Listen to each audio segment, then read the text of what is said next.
Hi, in this video I'm going to look at my game from last year's Terra Final in UK Chess Challenge against Y.Zhou, who is currently an IM, and he's the best under 18 junior player in England.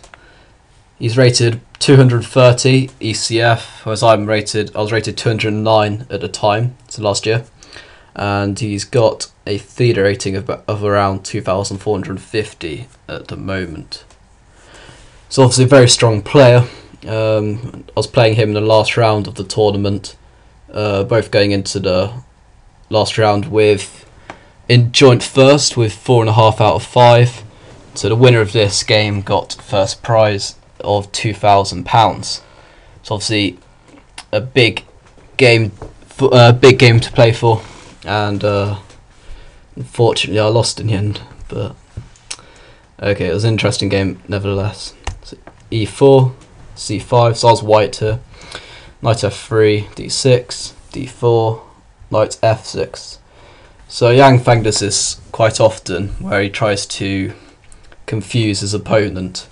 I mean, Knight C3 just goes back into the main lines, and if white tries to take on C5, he often gets a bad position after Queen A5 check, where black can pick up on E4 or C5.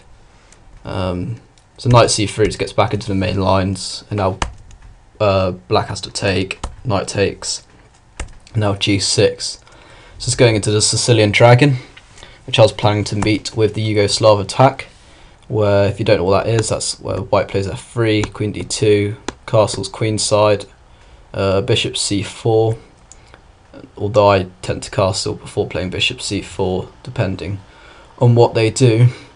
And then you go G4 and H4, and it's quite a very aggressive system against the dragon.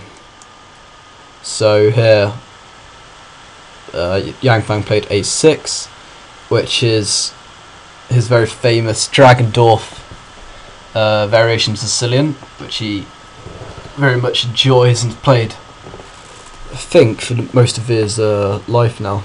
I know that Simon Williams has wrote a book on this called like The New Sicilian or something, and it's very interesting. It's called the Dragendorf because it's a hybrid between the Sicilian Dragon and Najdorf, the moves G6 and A6.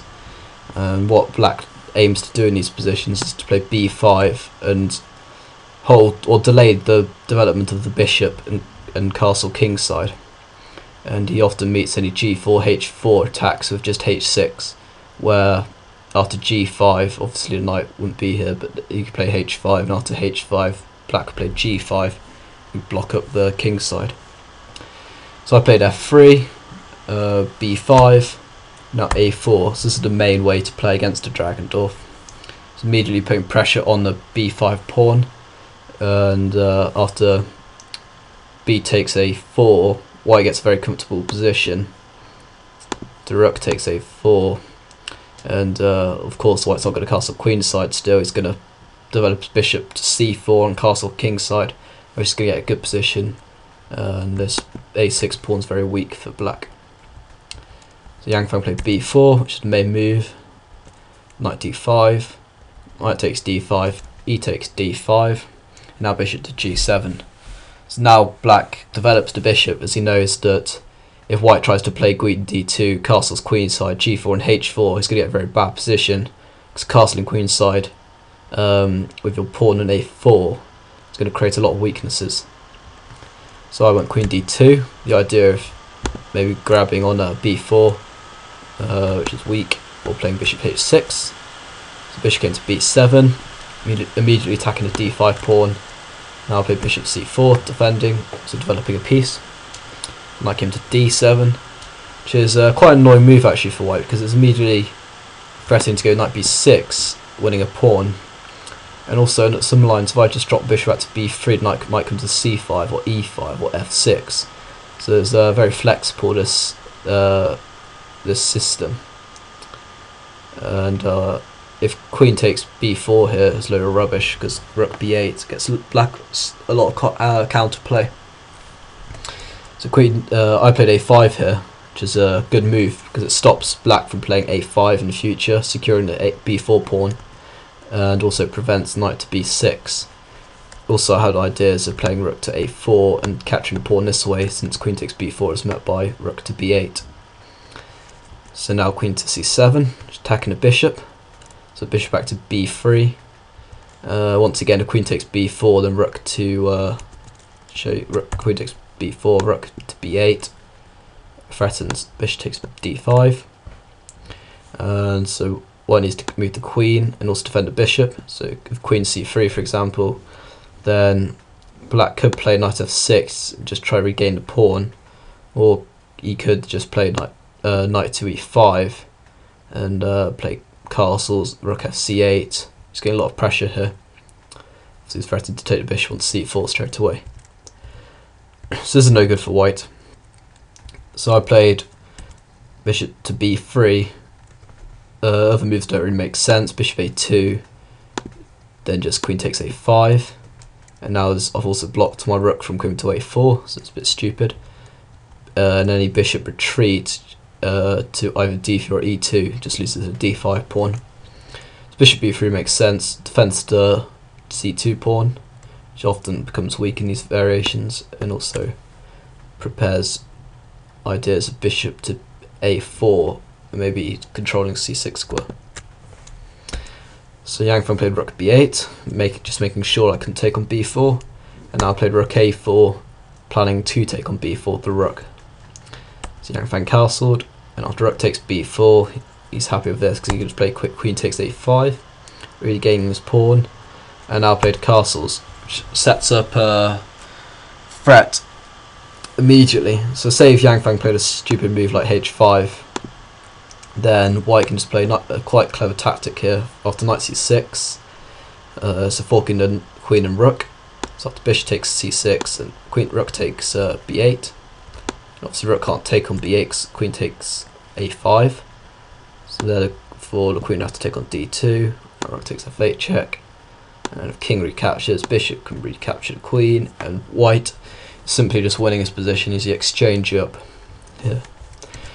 So Yang Feng, being the player he is, saw this and played queen back to c7. So I played rook e1, hoping to get some pressure against the weak e7 pawn after I played bishop to h6. Also the rook on f1 wasn't doing anything. So knight comes to c5, protecting the e7 pawn, putting the knight on a better square, where you might want to trade off the bishop and put pressure on the d5 square. So I played bishop to h6.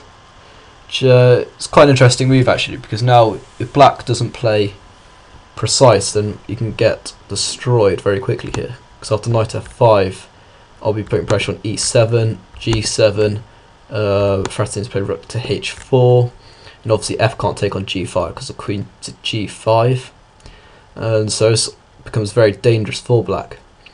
And in the game, Yang Feng actually fought for a long time here over this bishop h6 move, because it seems like quite a simple idea for white, but actually turned out to be a very good move for white, which I didn't particularly mean to do.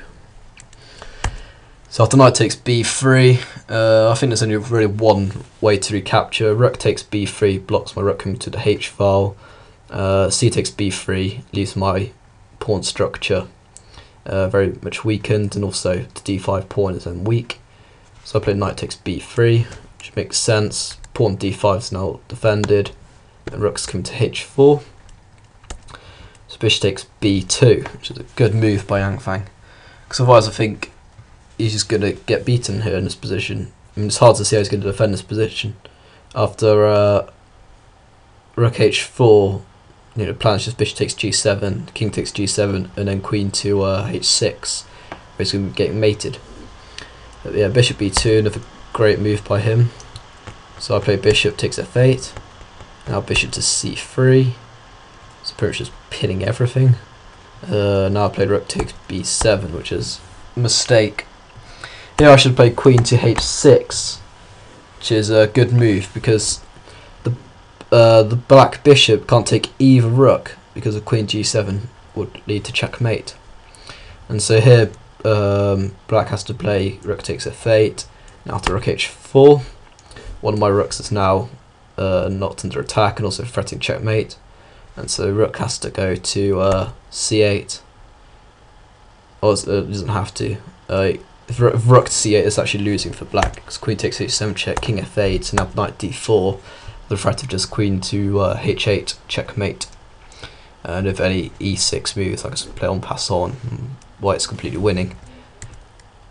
When I analysed this game, I did realise that black had a way to try get out of this if queen b6 check, and after king h1, some rook c8 move, where you see after queen takes king f8, knight now can't come to d4 because queen and bishop are on it.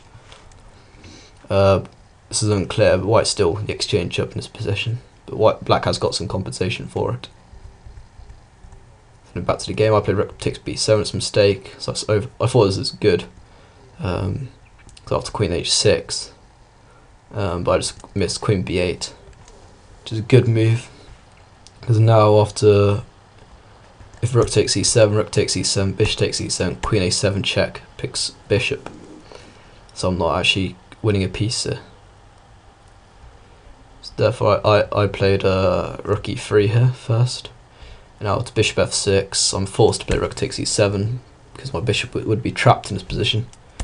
So rook takes e7, and if bishop takes e7, then that's just queen g7 mate. So of course let's play rook takes e7, bishop takes e7, queen a7 check, and after king f1, queen takes e7, and black has a slightly better endgame here, which I didn't manage to hold in the end. It's quite tricky. Let's go through the moves quite quickly. So because of my weakened king, I get a bad position. Queen c4 wasn't very good. Best move to try to play for the draw. Queen e8 check, king g7, queen c6. And I play queen c4, and after queen b6, queen d3, a5. So this is black's main winning resource here, as knights are useless at stopping passed pawns, and his bishop is so powerful, and yeah, his pawn is a nightmare for me to try stop in the game. So I play queen c4, now queen comes into e3, so my king's very weak here. Queen to e4, queen c3, king e2, a4, queen takes a4, queen takes e2, king f1, queen d1. From this point on, Yang Feng plays very precise to win the game. Bishop to c3, another good move, threatening queen to e1 checkmate. King e3, bishop d2 check. Obviously knight can't take on d2 because queen takes a4. King d3, bishop f4 check. King c3, bishop e7, e5 check. King b4, queen takes d5, so I'm just pawn down now, so he's threatening to take on h2. King to a3, which is not a very good move. I was trying to put my king on the safest square, but now it just allows bishop takes h2, so now 2 pawns down. Queen 8 check, king g7, there's no way I can really attack the black king. Queen back to e2, bishop e5, king a2, g5, queen c2, g4, queen f5, king h6, f takes g4, queen takes g2 check, king a3, bishop b2 check, king b4, queen takes g4 check. So yeah, black's just going to be 3 pawns up after the exchange of queens, and white is completely lost here. So Yang Feng won the tournament with 5.5 out of 6, got £2,000, very lucky. I ended up coming 4th equal, not getting as much money. I think I got about £150 at the end. Anyway, it's a very interesting game. Both sides had chances. Fortunately, I think I missed mine towards in the middle game. But even still, I think black, the position after queen b6 check is unclear. And black does get compensation despite being exchanged down. Anyway, congratulations to Yang Feng for winning the tournament, and goodbye for now.